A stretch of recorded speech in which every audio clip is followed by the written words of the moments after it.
प्रयागराज से कुंभ स्नान कर गोरखपुर सांसद रवि किशन अयोध्या पहुंचे, जहां उन्होंने कहा कि जो महाकुंभ लगा है ये अपने में एक अद्भुत पल है। इसकी सारी व्यवस्थाओं का श्रेय सीएम योगी को जाता है। साथ ही पीएम मोदी ने जो कहा था कि मुझे मां गंगा ने बुलाया है, वो बात आज सच हो चुकी है।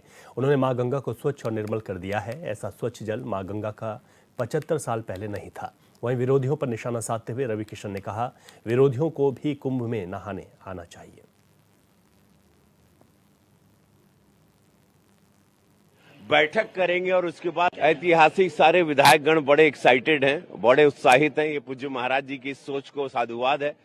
पहली बार अद्भुत होगा कि सारे विधायक गण आएंगे, बैठक करेंगे और उसके बाद गंगा स्नान करेंगे, महाकुंभ में स्नान लेंगे। इससे सुंदर कुछ नहीं हो सकता। हम जितने विधायक गण मेरे मित्र हैं, मेरे जानने वाले, उन लोग बड़े उत्साहित हैं और पूज्य महाराज जी की सोच को बहुत बहुत साधुवाद दे रहे हैं। भी नहाए 3 दिन पहले, पूरा देश देखा है। अखिलेश जी को या जो भी बोल रहे हैं, जो भी विरोधी पक्ष हैं, राहुल गांधी जी को, प्रियंका जी को, सबको जाना चाहिए। इतना स्वच्छ जल तो 75 साल में नहीं था। इतना स्वच्छ जल इस वक्त किया सरकार को, डबल इंजन सरकार। मोदी योगी जी को दिल से साधुवाद।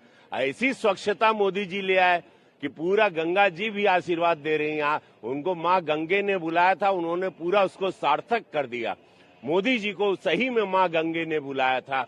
जाके अगर नहीं यकीन है, पूरा विश्व आ रहा है, विपक्षी विरोधियों को भी आना चाहिए। आओ, नहाओ, आनंद लो, तब बताओ कितनी भीड़ आ रही है। अपने बाल ना नोचेंगे तब हम आपसे बात करेंगे। अयोध्या में राम मंदिर निर्माण समिति की 2 दिवसीय बैठक शुरू हो गई है। बैठक शुरू होने से पहले सर्किट हाउस में मीडिया को जानकारी देते हुए राम मंदिर निर्माण समिति के चेयरमैन नृपेंद्र मिश्र ने बताया कि महाकुंभ स्नान के चलते राम मंदिर निर्माण कार्य प्रभावित हुआ। हालांकि महाकुंभ स्नान करने के बाद लाखों की संख्या में श्रद्धालु रामलला के दर्शन करने अयोध्या पहुंच रहे हैं। उन्होंने बताया कि 2 लाख से ज्यादा श्रद्धालु रामलला के दर्शन कर चुके हैं, लिहाजा श्रद्धालुओं की सुरक्षा पहली प्राथमिकता है।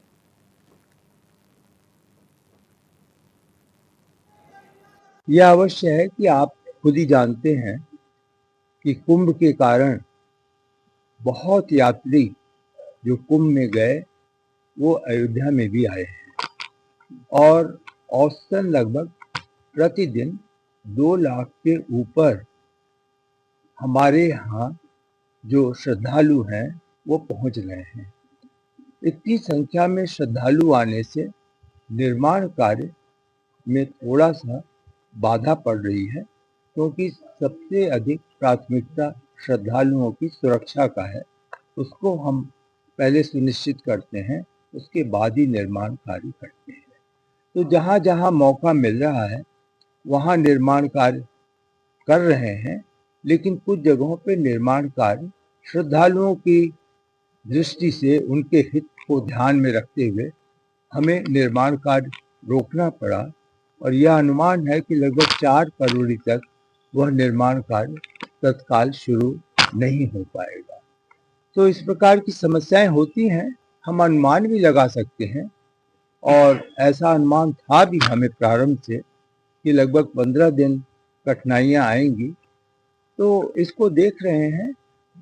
तिथियों का निर्धारण, जैसा मैंने अपनी पिछली अयोध्या यात्रा में आपको बताया था कि अलग अलग जो भवन है, जो निर्माण है, जो कार्यक्रम है, उसकी तिथियां निर्धारित की गई हैं।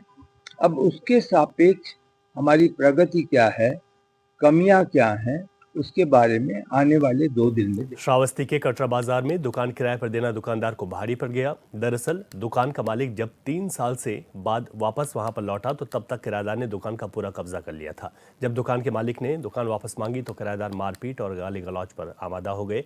वहीं अब कोर्ट के स्टे ऑर्डर के बाद दुकान पर सरकारी ताला लटक गया है, जिससे दुकानदार का मालिक न्याय के लिए भटक रहा है।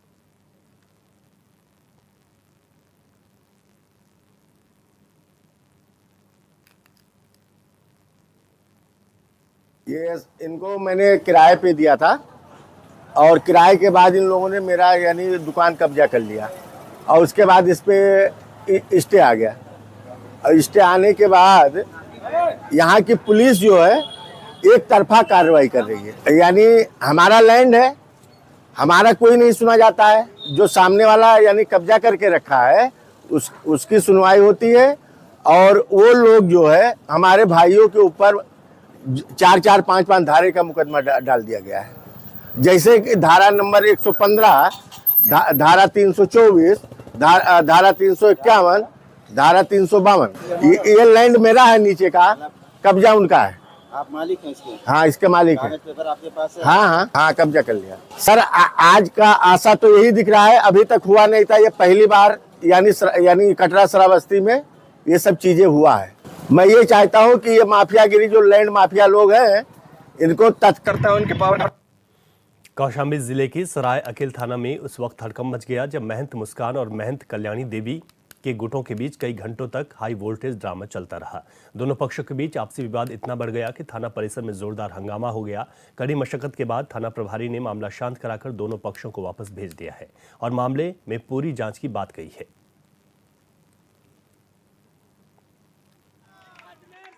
जय श्री महाकाल।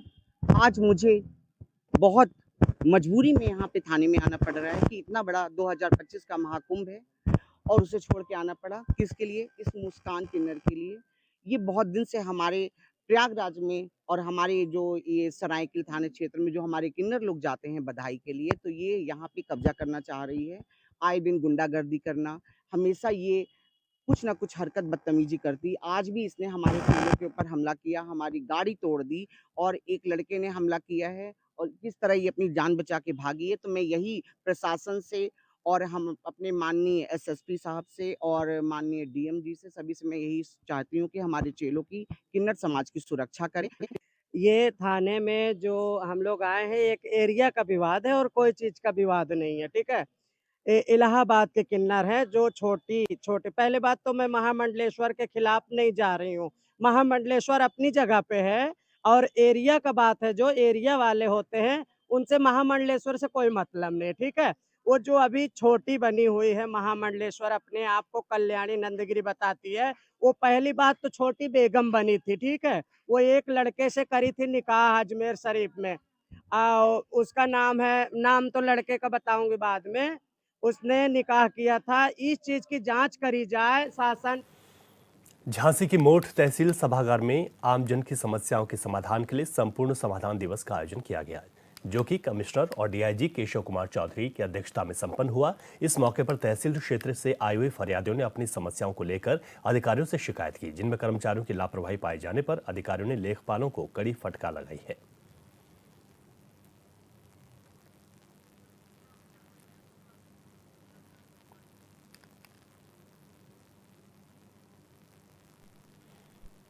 बिजनौर के चांदपुर तहसील सभागार में संपूर्ण समाधान दिवस का आयोजन किया गया। समाधान दिवस पर तहसील पहुंची जिलाधिकारी जसजीत कौर ने फरियादियों की समस्याएं सुनी। वहीं समाधान दिवस पर 83 शिकायतों को दर्ज किया गया। आज तहसील समाधान दिवस में मेरे द्वारा और कप्तान साहब द्वारा पार्टिसिपेट किया गया है। यहाँ कई लोग आए हैं जिन्होंने मोस्टली रेवेन्यू संबंधित शिकायतें जो है वो दी हैं, जिस प्रकार से बता रहे हैं जो रोड पे कब्जा है, तालाब पे कब्जा है, ग्राम समाज की ज़मीनों पे कब्जा है। और यहाँ ऐसी शिकायतें हैं कि जिनका खतौनी में नाम में कुछ गलती। चंदौली के चकिया तहसील में संपूर्ण समाधान दिवस का आयोजन किया गया, जहां डीएम ने कार्यों में लापरवाही पर सख्ती दिखाई। उन्होंने चकिया रेंजरी में तैनात वन विभाग के दारोगा रामशीष को निलंबित करने का डीएफओ को आदेश दिया। इस दौरान डीएम और एसपी ने एक एक फरियादियों की समस्याएं सुनी। मौके पर 106 प्रार्थना पत्र पाए गए।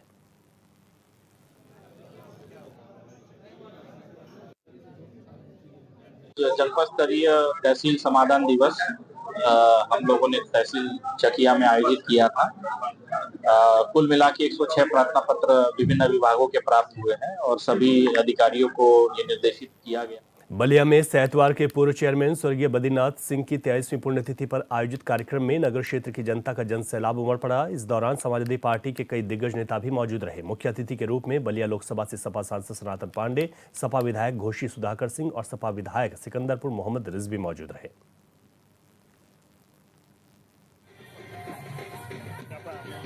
यह जो है राजनीतिक का हुआ है, हम लोग इस पर कोई कमिटमेंट नहीं। इतना हम लोग जरूर जान रहे हैं कि जितना भारतीय जनता पार्टी अपने उधर सोनभद्र के दुद्वी स्थित कनहर सिंचाई परियोजना से किसानों को जल्द ही बड़ी राहत मिलने वाली है। जिलाधिकारी बीएन सिंह ने पहली बार इस परियोजना का निरीक्षण किया। मौके पर उन्होंने बताया कि इस परियोजना के पूरा होने से क्षेत्र के लगभग 35,000 हेक्टेयर भूमि को सिंचाई की सुविधा मिलेगी।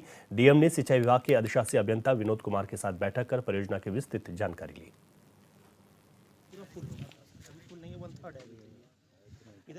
कनहर परियोजना काफ़ी लंबे समय से विचाराधीन है, चल रही है।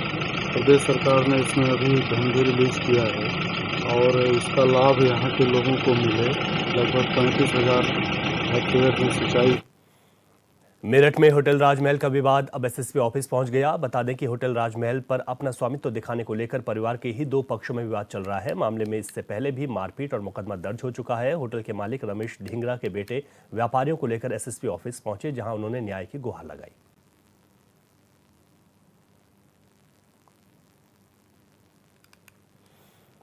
कानपुर के चिड़ियाघर से एक चौंकाने वाली घटना सामने आई, जहां दो युवकों ने रविवार को तेंदुए को अनधिकृत रूप से कच्चा मीट खिला दिया। वहीं युवकों की हरकत को देखकर अधिकारियों में हड़कंप मच गया। मौके पर कीपर ने दोनों को पकड़कर रेंजर को सौंप दिया। रेंजर ने दोनों युवकों के कब्जे से मीट के कुछ और टुकड़े बरामद कर मामला दर्ज कर लिया है और आगे की कार्रवाई की बात की है।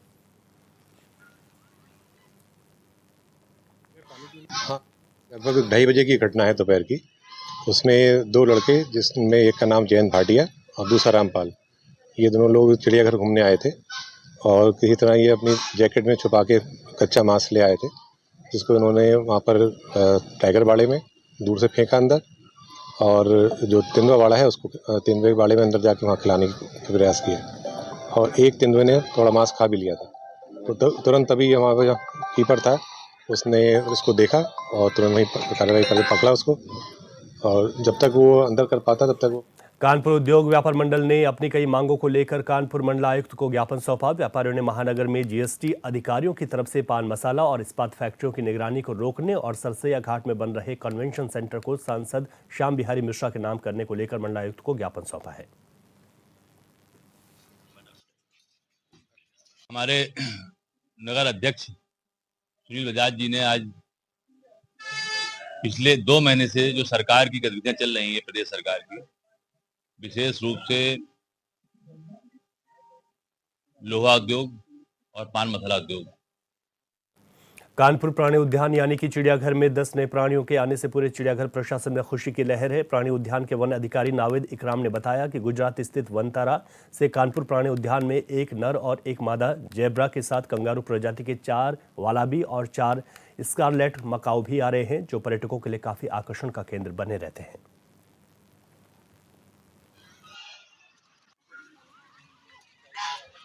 जैसे आपको जानकारी है, हमारी वनतारा जामनगर गुजरात से एनिमल एक्सचेंज में डील हुई है, जिसमें हमें 2 ज़ेब्रा, एक मेल एक फीमेल, 4 वालाबी, जिसको आप छोटा कंगारू भी कह सकते हैं, कंगारू प्रजाति। लखनऊ में 26 जनवरी गणतंत्र दिवस के मौके पर सिटी मॉन्टेसरी स्कूल की ओर से एक बार एक झांकी का आयोजन किया जाता है। इस बार भी सिटी मॉन्टेसरी स्कूल की ओर से एक अनोखी झांकी बनाई गई है, जिसको लेकर सीएमएस स्कूल की प्रबंधक गीता गांधी ने प्रेस कॉन्फ्रेंस कर जानकारी दी, जिसमें उन्होंने बताया कि इस बार की झांकी लोगों को बड़ा प्रभावित करने वाली है, क्योंकि झांकी में सभी धर्म के तीर्थ स्थल और सभी धार्मिक महापुरुषों को दर्शाया गया है। गीता गांधी ने बताया कि इस बार की झांकी का विषय परमपिता है, एक विश्व परिवार हमारा है, सारे जग में गूंज उठे जय जगत का नारा है। इसी विषय को लेकर सीएमएस स्कूल की प्रबंधक प्रोफेसर गीता गांधी ने एचएनएन संवाददाता से खास बातचीत की है।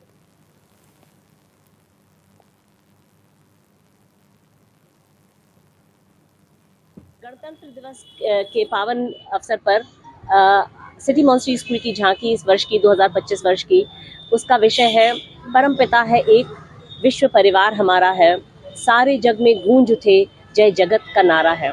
सिटी मॉन्टेसरी स्कूल का ध्येय वाक्य 65 साल पूर्व जब इस स्कूल की स्थापना हुई थी वो था जय जगत।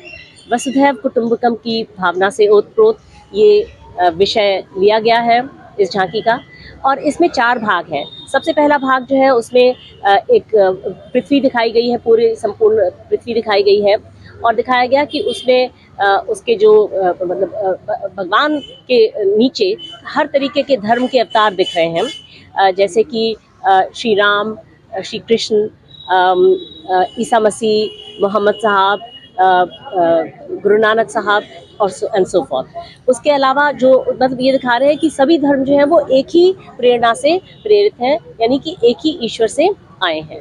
और उसका झांकी का जो दूसरा भाग है उसमें दिखा रहे हैं हम हर एक धर्म के पूजा के स्थल, जैसे कि मंदिर, मस्जिद, गिरजाघर, गुरुद्वारा और बौद्ध विहार वगैरह वगैरह। और उससे दिखाते हैं, इससे दर्शाना चाहते हैं कि सभी धर्मों का जो स्रोत है वो एक ही है। और उसके नीचे हमारे स्कूल के स्टेशन रोड कैंपस की बच्चियां अपना डांस कर रही हैं। वो डांस का जो थीम है वो है परमपिता है एक, विश्व परिवार हमारा है, सारे जग में गूंज उठे जय जगत का नारा है। एक बहुत सुंदर संदेश दे रही हैं, क्योंकि अनेकता में एकता का जो संदेश वो दे रही हैं, इस बात को हम लोग रिकग्नाइज करें कि सभी धर्मों का स्रोत एक है।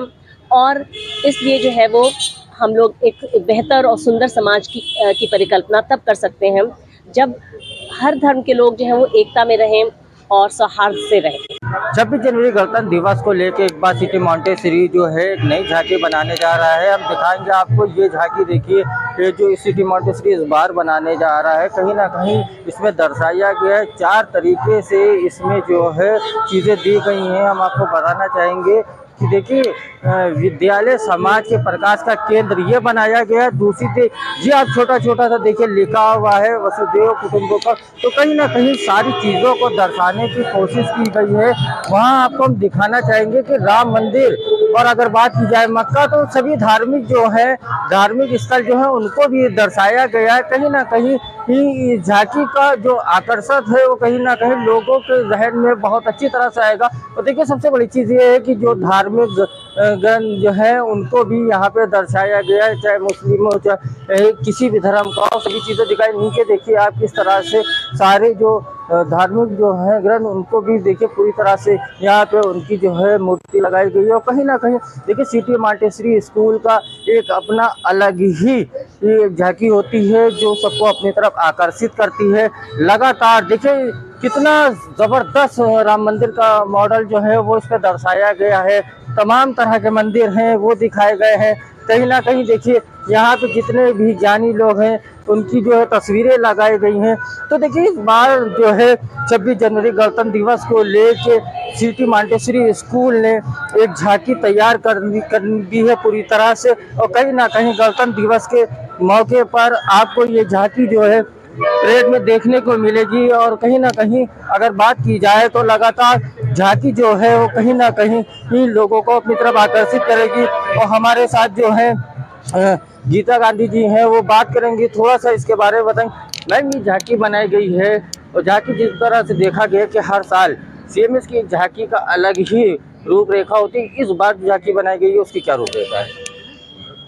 इस बार सिटी मॉन्टेसरी स्कूल की झांकी जो गणतंत्र दिवस की परेड में भाग लेगी, उसका विषय है परमपिता है एक, विश्व परिवार हमारा है।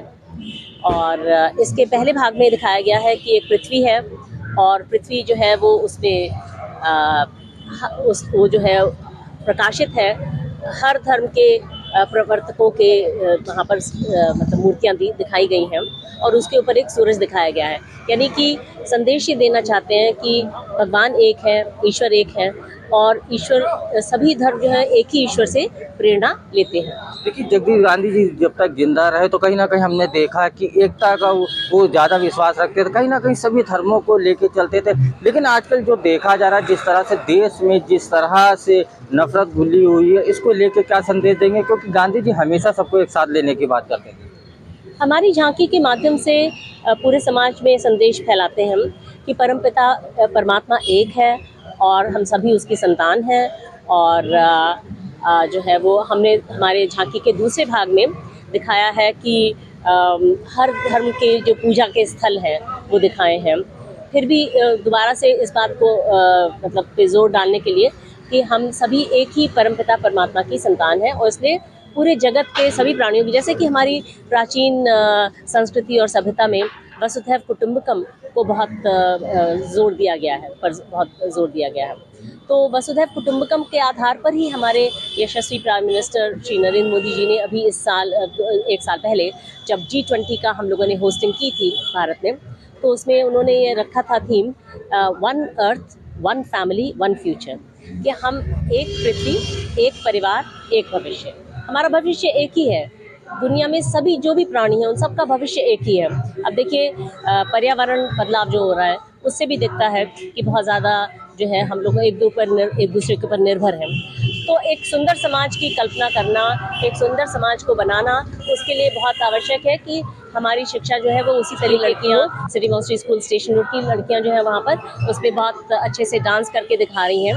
परमपिता है एक, विश्व परिवार हमारा है की थीम पर। उसके बाद एक स्कूल दिखाया है, और जैसे कि हमारा एक स्कूल है, ये हमारे गॉल्फ सिटी का जो एक प्रारूप है बनाया गया है। तो बच्चों को शिक्षा जो है विश्व नागरिकता की शिक्षा की बात कही है। फिर ये एक जो है वो एक लाइट हाउस दिखाया है कि मतलब एक स्कूल जो होता है वो समाज के प्रकाश का केंद्र है, ये इस आइडिया को दर्शाया गया है। और आखिरी में एक बच्चा दिखाया गया है जो एक पूरे ग्लोब को अपने सर पे पकड़े हुए है। तो इसका तात्पर्य ये है कि आज के समाज में हर एक बच्चे को पता होना चाहिए कि पर्यावरण का जो देखरेख है, उसका जो बचाव है, वो हम सबकी जिम्मेदारी है। हर एक बच्चे को इस बात से जो है वो ये होना चाहिए कि हमें पूरे विश्व का ख्याल रखना है और पूरी पृथ्वी का ख्याल रखना है, क्योंकि पूरी वसुधा जो है हमारा कुटुंब है। देखिए, इस झांकी का असल मकसद ये है कि जिस तरह से भाईचारा की बात की जाती है, झांकी में पूरी तरह से दिखाया भी गया है। देखिए, कहीं ना कहीं विश्व नागरिकता की शिक्षा के लिए तो कहीं ना कहीं ये माना जा रहा है कि झांकी जो है बहुत ही आकर्षित होगी, कहीं ना कहीं लोगों को बहुत पसंद है। अब देखने वाली बात ये होगी 26 जनवरी को जब परेड निकलेगी तो CMS की जब झांकी निकलेगी तो लोग इससे कितना लोग लुभावन होंगे। कैमरामैन प्रवीण के साथ मैं राशिद आरिफ, HNA न्यूज़। मुख्यमंत्री सामूहिक विवाह योजना के अंतर्गत RR इंटर कॉलेज हरदोई में 20 जनवरी को मुख्यमंत्री सामूहिक विवाह कार्यक्रम संपन्न हुए। सभी नव दंपतियों को हार्दिक बधाई और अच्छे भविष्य के लिए शुभकामनाएं देने पहुंची उत्तर प्रदेश सरकार में उच्च शिक्षा मंत्री रजनी तिवारी, जिलाधिकारी और अन्य संबंधित अधिकारी उपस्थित रहे। इस दौरान मंत्री रजनी तिवारी ने बताया कि सभी 931 जोड़ों को कन्यादान में 51,000 रुपये की धनराशि दी जाती है। इनमें से 35,000 रुपये कन्या के खाते में जमा किए जाते हैं और 10,000 रुपये की वैवाहिक उपहार सामग्री दी जाती है। मुख्यमंत्री सामूहिक विवाह योजना का भव्य और दिव्य कार्यक्रम हुआ। सभी जोड़े विवाह सूत्र में बंधे हैं। कार्यक्रम अभी चल रहा है और चाहे बेटी का जन्म हो और चाहे उसकी पढ़ाई लिखाई और चाहे स्वास्थ्य, हर एक चीज के लिए सरकार संवेदनशील है। और आज उसी क्रम में आज मुख्यमंत्री सामूहिक विवाह का कार्यक्रम संपन्न हुआ। मुख्यमंत्री सामूहिक विवाह योजना का भव्य और दिव्य कार्यक्रम हुआ। सभी जोड़े विवाह सूत्र में बंधे हैं। कार्यक्रम अभी चल रहा है और चाहे बेटी का जन्म हो और चाहे उसकी पढ़ाई लिखाई और चाहे स्वास्थ्य, हर एक चीज के लिए सरकार संवेदनशील है। और आज उसी क्रम में आज मुख्यमंत्री सामूहिक विवाह का कार्यक्रम